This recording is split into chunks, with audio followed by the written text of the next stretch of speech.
How are you feeling today? Take a moment and try to answer honestly without rushing yourself.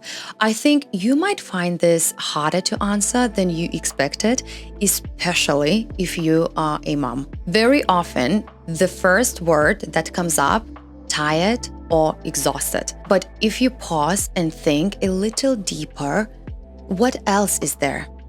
Sometimes our feelings are hard to pinpoint.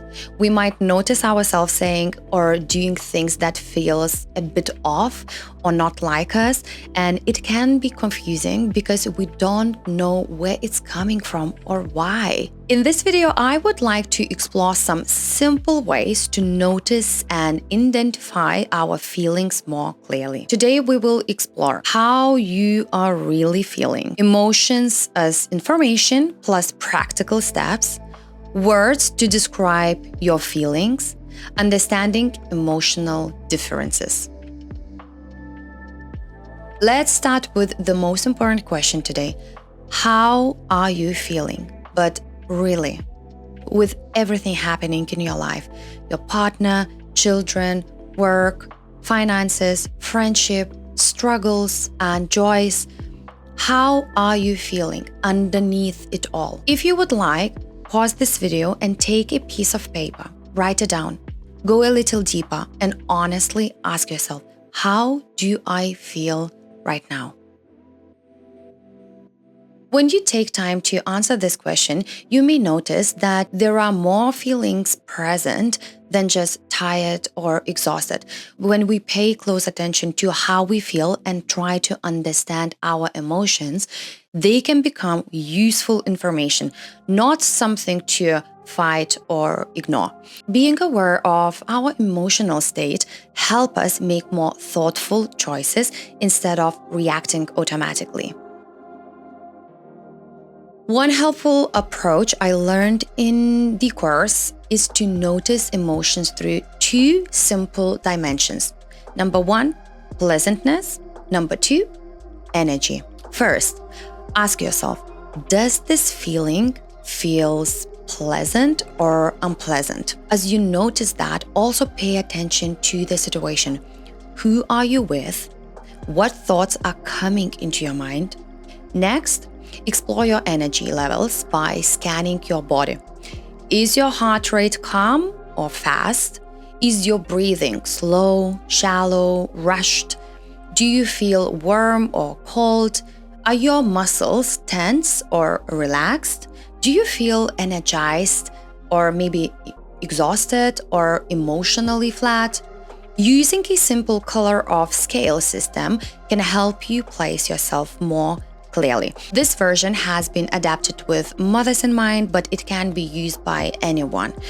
The goal isn't to judge the feeling, but to notice it, name it, and understand it better. This kind of awareness helps us ask a powerful question. Why am I feeling this way? And what do I actually need right now? Many of us struggle to name our emotions, and if it's that you, don't feel alone. You're not alone. Most of us were never actually taught how to label our feelings in everyday life. We often default to words like, fine, I am good, I am okay, even when there is much more going on inside. Just like any skill, emotional awareness needs language.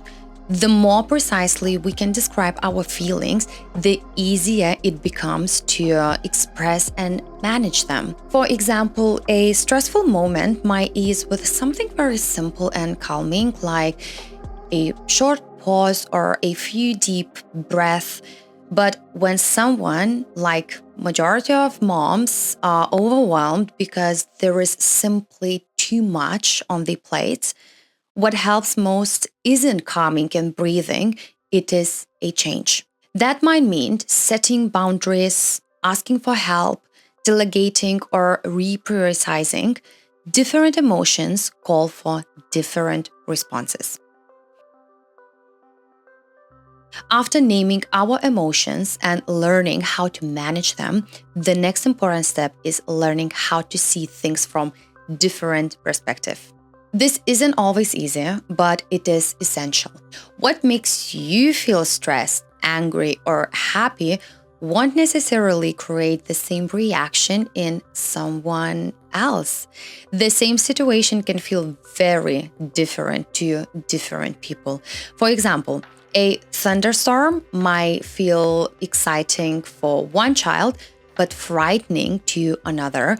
A car flashing its lights behind you might take one person angry while another feels anxious and worried they are driving too slowly. These differences can come from temperament, personality traits developed over time, life experiences, cultural background, which shapes how emotions are expressed, understood, and valuated.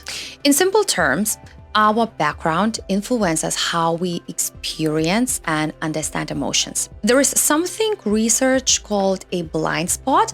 We often assume that what causes a certain emotion in us will cause the same emotion in others.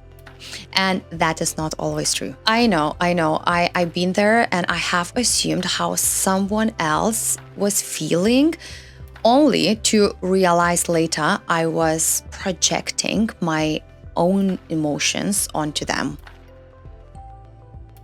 In the end, it becomes clear that emotions strongly influence how we communicate, connect, and teach. Feelings are contagious, and if you're a mom, you have probably noticed how your mood can instantly affect your child. That is why ignoring or suppressing emotions can be very, very harmful. They don't disappear, they build up over time.